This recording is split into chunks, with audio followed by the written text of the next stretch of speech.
Você acha que tem mais informações do que precisa, muito mais do que precisa e não está sabendo lidar com esse mar de informações? Você acha que tem informações que não precisa e falta informações que precisa? Você não consegue mais analisar o que acontece? Você está perdido? Saiba que nós estamos entrando na era da análise. Vem descobrir com a gente o que é isso.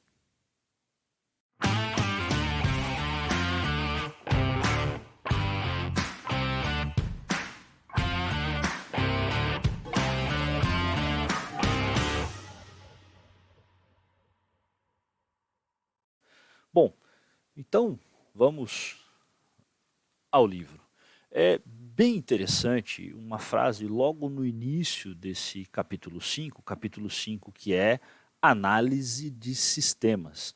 E análise de sistemas aqui, né, eu penso que não é somente análise de sistemas informatizados, tá?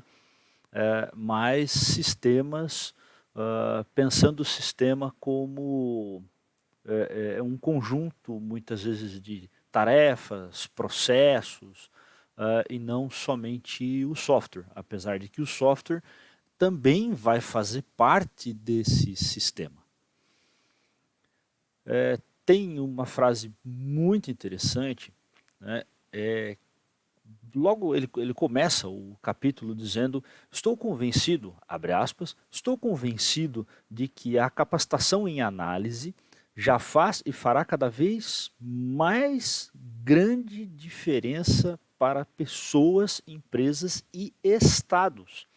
Interessante ele colocar a questão do estado, né? E a gente tem visto aí grandes disputas de narrativas envolvendo principalmente política em questões que não deveriam ser políticas, mas infelizmente são, né? E ele continua dizendo: quanto mais farta e disseminada está a informação, mais necessitamos da prática da análise em todas as profissões e em todas as organizações para conhecer a verdade dos fatos e tomar as decisões certas. É bem interessante, né? E aí ele fala um pouquinho aqui, né, que esta consciência está disseminada no mundo por meio da farta literatura a respeito e já se fala em The Age of Analysis, que é a era da análise.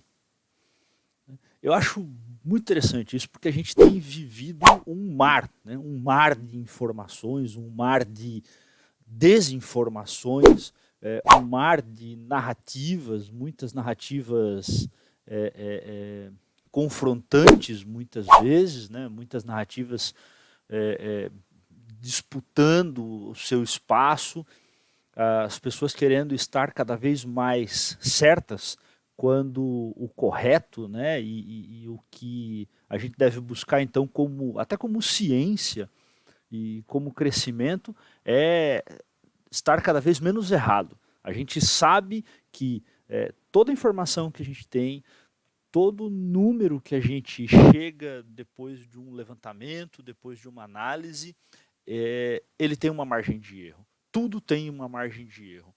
Toda narrativa tem uma margem de erro. Eu posso me lembrar aqui de histórias e contar essas histórias para vocês. Com certeza essas histórias estarão cheias de erros. Com certeza a minha narrativa vai estar cheia de erro. E aí eu posso pegar a minha narrativa e começar a consultar pessoas. E as pessoas vão ter lembranças diferentes dessa história. E aí a gente vai juntando essas partes e fazendo com que essa narrativa esteja, então, a cada revisão, essa narrativa vai estar menos errada. Mas ela nunca vai refletir exatamente 100% do fato, até porque ela sempre vai ter um ponto de vista, né? A história são fatos contados a partir de um ponto de vista. Uma história são fatos contados a partir de um ponto de vista. Assim também com números, com estatísticas. A gente pode fazer dezenas, milhares de levantamentos de dados, de pesquisas, de compilações de informações, desde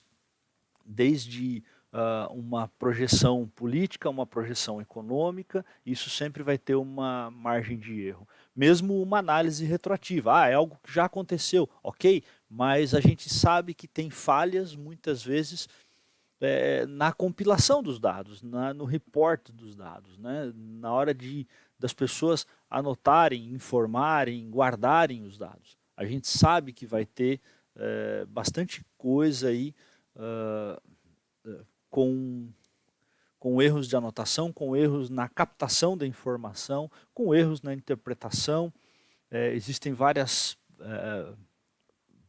métodos estatísticos, várias ferramentas estatísticas, cada um tem conhecimento sobre um desses métodos, sobre uma dessas ferramentas, e qual que é a menos errada, né? Então é só aprendendo cada vez mais e conhecendo que a gente vai conseguir estar menos errado. E como a gente faz isso? Analisando, né? Analisando as informações.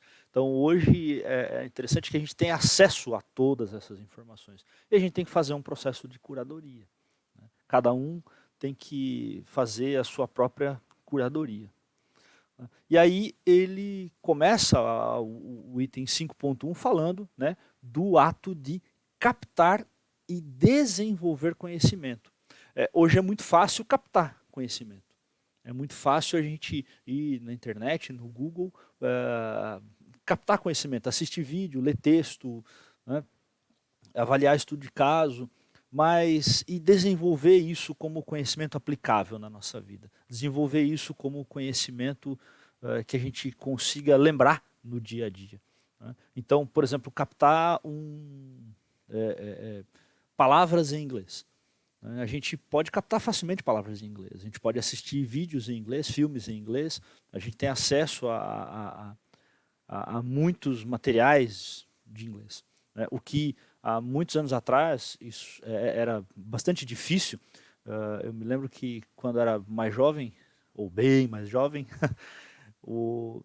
meu pai tinha comprado um conjunto de disquinhos de vinil, aqueles discos pequenos de vinil, e era um kit chamado Inglês de Hoje. E eu colocava aquilo num toca-discos e ficava ouvindo aquilo, e era um inglês bem básico, assim, do primeiro ao último disco, era uma pessoa repetindo palavras, aí depois algumas frases, sem muito contexto, e aí tinha os livros, a gente ia acompanhando a pessoa lendo aquilo, e ok, eu captei aquilo e não aprendi muito naquele momento, porque não usava, não tinha com quem trocar informação em inglês, conversar em inglês. E eu fui aprender inglês de fato muito mais tarde, quando realmente tive condições de ter contato com pessoas falando em inglês. Então, é muito interessante essa questão de captar e desenvolver conhecimento, né? E aí ele fala que a gente tem que estabelecer um bom plano de ação. Então, como ele já falou lá na primeira parte, né, lá quando ele fala do porquê erramos, né, e uma das coisas é que a gente não consegue, muitas vezes, traçar um bom plano de ação, ou às vezes consegue traçar um plano de ação, mas não consegue executar. Então é um ponto interessante a questão do plano de ação. E um plano de ação ele tem que ter uma estrutura, né, gente? Ele tem que ter uma estrutura. Talvez seja interessante a gente pensar no 5W2H, né? O 5W2H é algo que a gente tem que usar para a vida, né? É claro que num 5W2H da vida, né, o quem faz normalmente somos nós mesmos, né? O quem vai executar eu mesmo. Alguma coisa, claro, você pode terceirizar, você pode contratar alguém para fazer por você, mas principalmente na questão de conhecimento, de aprendizado, não tem como colocar alguém para aprender por mim, a menos que eu vá contratar aquela mão de obra. Então, claro, algumas coisas eu posso decidir que eu não vou me especializar, não vou aprender e eu vou sempre contratar uma pessoa para fazer aquilo.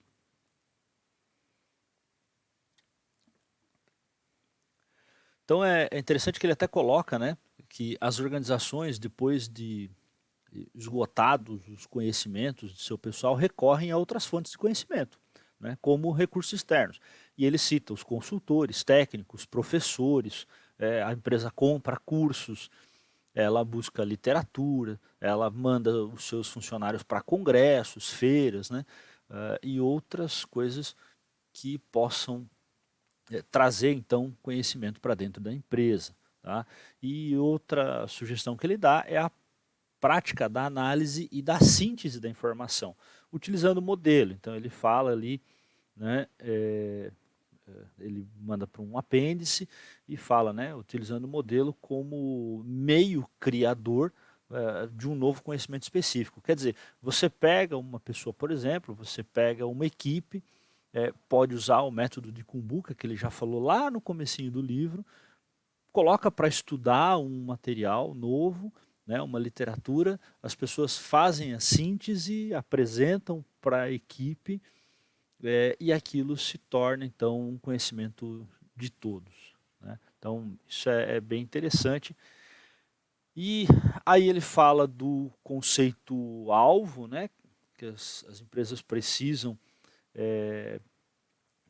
ter os seus conceitos, o seu conceito alvo, ela precisa delinear aquilo que ela vai buscar como conceito de cada coisa, como então um exemplo que ele dá, né? Qual é o alvo para um certo produto, né? É o setor de vendas, é marketing, né? É o desenvolvimento de produto. Então, qual que é qual alvo deve ser escolhido, né, para uma análise mais ampla e aí começar a medir e entender um pouco melhor o problema. Tá? Então, se ele tem um problema de market share, né, onde ele vai atacar? Né? Ele vai olhar a parte de venda, vai olhar o marketing ou vai olhar o desenvolvimento do produto? Né? Porque, de repente, ele pode tentar uma ação de marketing, mas o produto não está aderente ao mercado. Né? Ou o marketing não está bom. Né? O produto é um produto bom e aderente ao mercado, mas o marketing não está bom. Mas ok, faz marketing, aí o público quer comprar, mas a equipe de vendas não consegue atender no sentido de captar os pedidos, transformar esses pedidos em ordens de produção, né, analisar crédito de quem está comprando. Então fica tudo, as pessoas estão comprando, mas fica tudo represado e eu não consigo fazer uma gestão disso e entregar, né? Ou não consigo nem alinhar os pedidos e as entregas. Tá? Então, onde eu vou atacar o que deve ser medido e o que deve ser, então, melhorado, tá? Para resolver os problemas ali.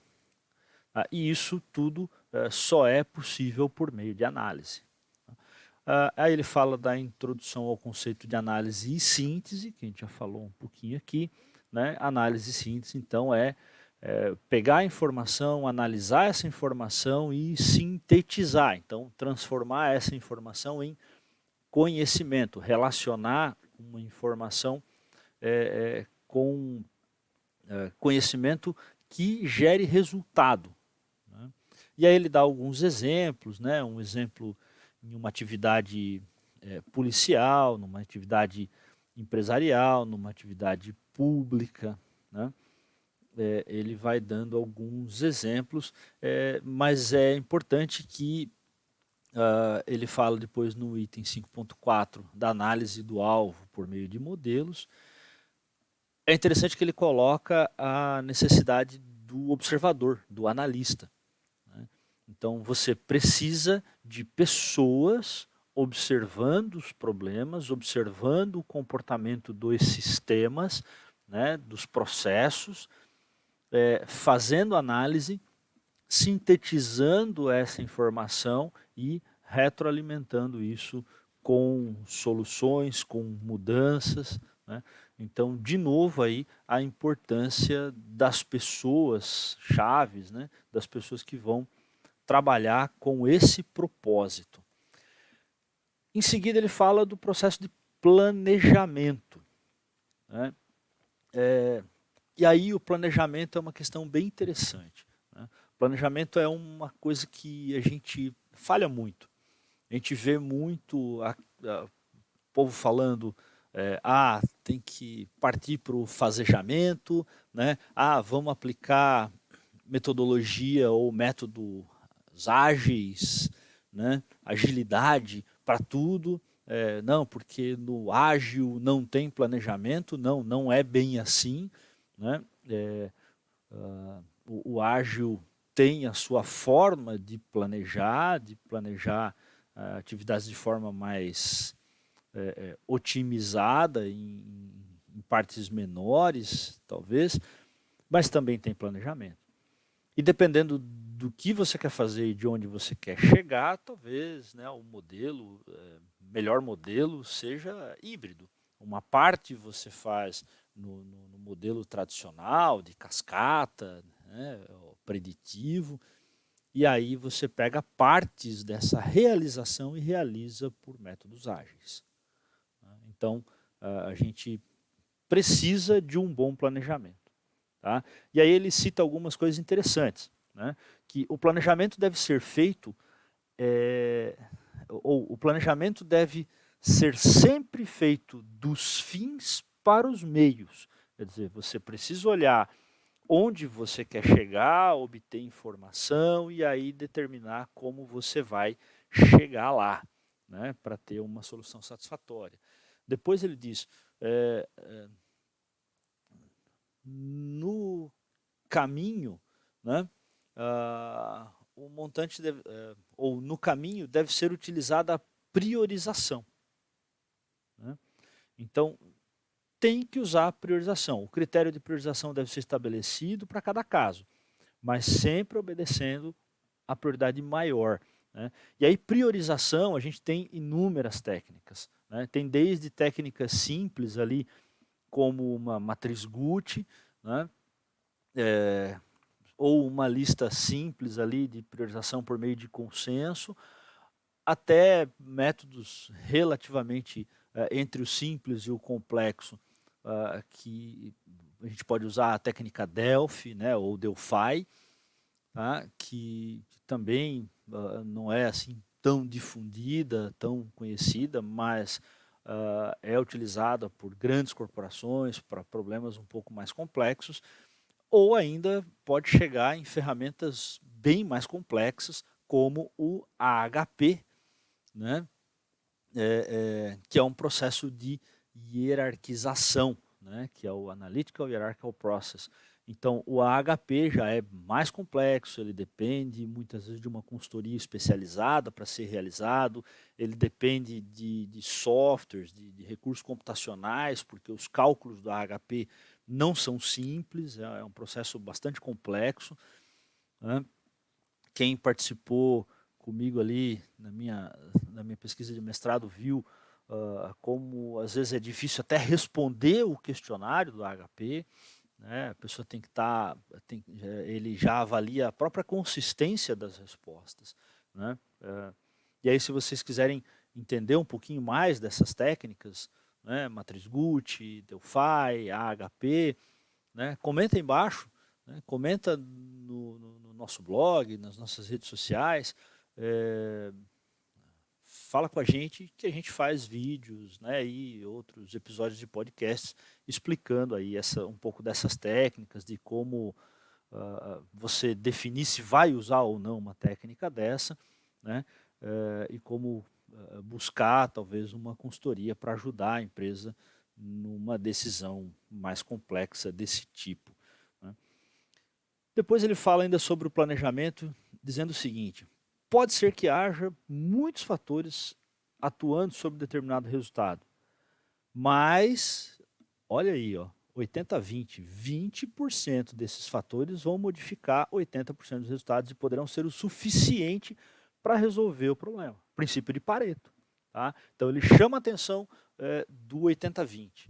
Né? A gente tem uma tendência de querer resolver tudo, né? De querer resolver tudo ao mesmo tempo.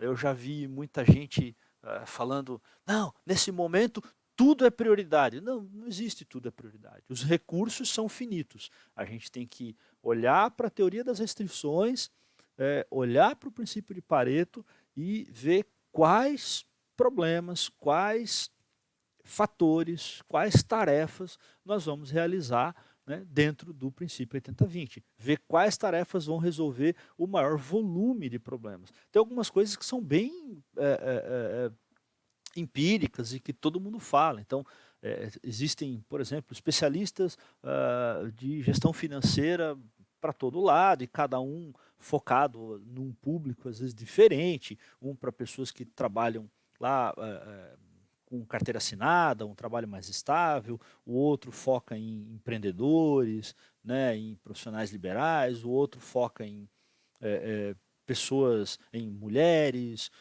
o outro foca em pessoas que querem sair, mudar de país ou mudar de carreira. Então tem muitos, mas todos eles falam, né? Como priorizar sair das dívidas, por exemplo. Paga aquilo que dá mais juros, que gera mais, que aumenta a dívida mais rápido. Né? Porque a pessoa não tem condições de pagar tudo. Paga primeiro aquilo que vai gerar impacto nas necessidades básicas. Né? Então, por exemplo, conta de energia, conta de água, aluguel, né? Porque a pessoa não pode ficar sem moradia, sem energia elétrica, sem água. Né?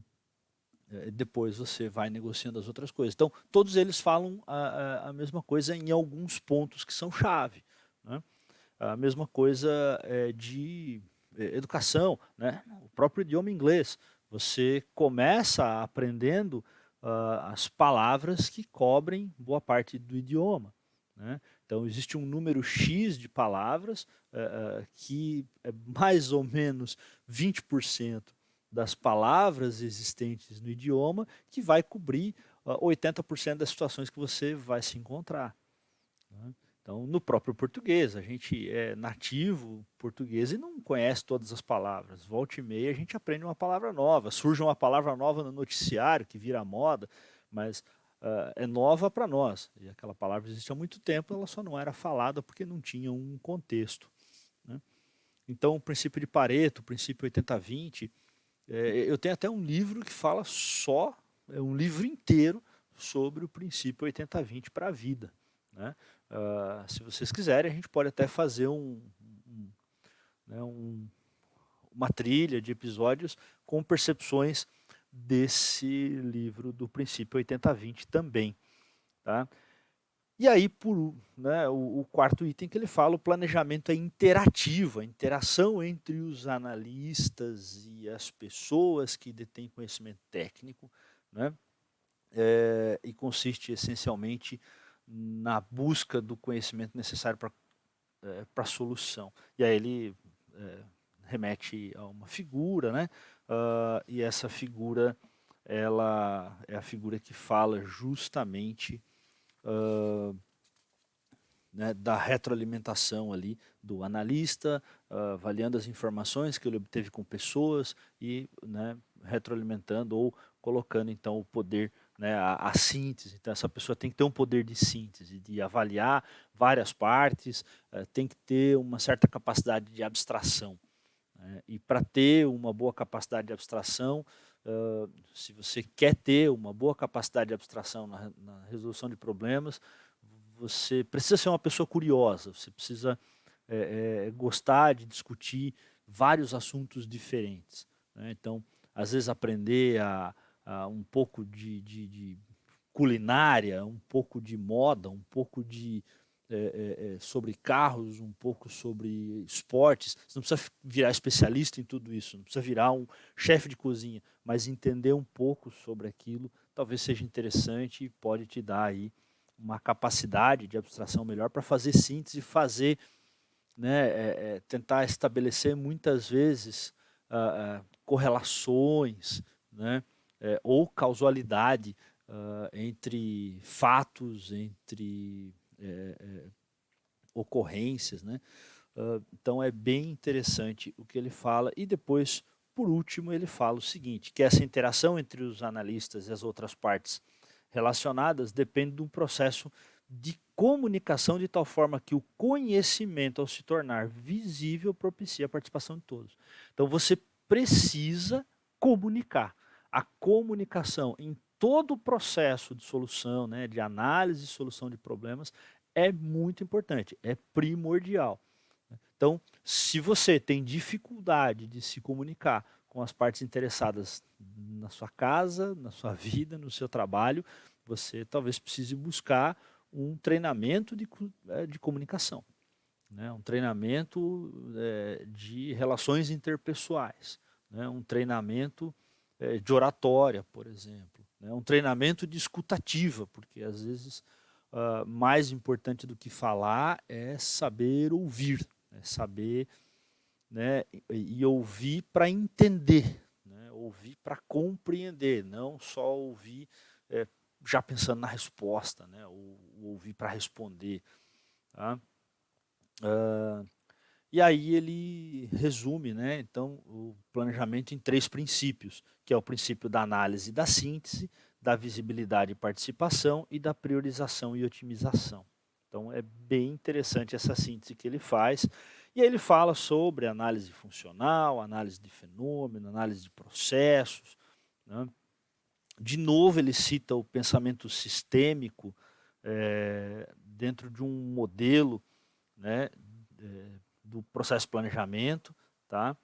Tem uma figura que resume todo o capítulo 5 aqui, que é bem interessante, né? Olhando estruturas e processos e assim, causas e ações, né? Então, analisar o processo de cada problema e aí estabelecer ações, né, para cada problema, tá? Mas é interessante que ele cita sempre a questão da comunicação. Então, comunicação, como sempre, né, é uma parte importante aí do processo. Você entendeu o que são os sistemas e a análise de sistemas? Comenta com a gente aí embaixo o que você entendeu e se você já tem utilizado isso. Curte o vídeo e se inscreve no canal. Compartilhe o vídeo com quem você conhece e precisa entender mais sobre análise de sistemas. E vem com a gente no próximo vídeo entender como aplicar, como realizar a análise dos sistemas na sua empresa.